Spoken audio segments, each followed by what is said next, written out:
One rainy night, a girl was walking home alone. She had just said goodbye to a friend's house, and there were almost no people on the street, and the light from the street lamps flickered unsteadily. As she walked, she suddenly heard light footsteps behind her. She thought she had heard it wrong, so she quickened her pace. However, the footsteps were getting closer and closer, but when I turned around, I could see nothing.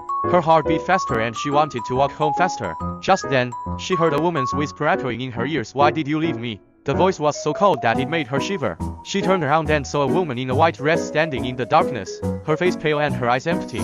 The girl wanted to scream, but her voice was blocked by fear and could not be uttered. The woman approached her step by step and said, "You are walking too fast. Why didn't you wait for me?" Until she felt cold fingers gently touching her shoulder. The girl looked back and could see nothing but darkness. The girl was stunned, her heart beating so fast that it seemed like it was going to jump out of her chest.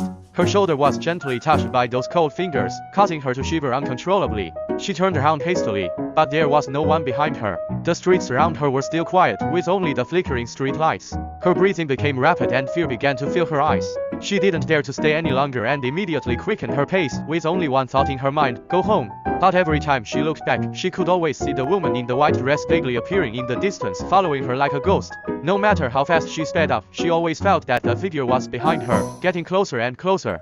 Suddenly, the girl heard a low laugh as if coming from underground, with a creepy and cold feeling.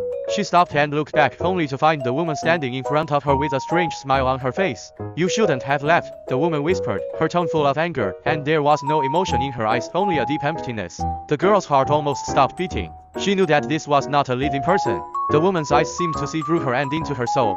She wanted to run away, but her legs felt like they were filled with lead and she couldn't move at all. At this moment, the woman reached out her hand and gently touched the girl's face with her cold fingers, as if to pull her into endless darkness. The girl's body trembled, the world in front of her eyes began to blur, and the road under her feet was no longer stable.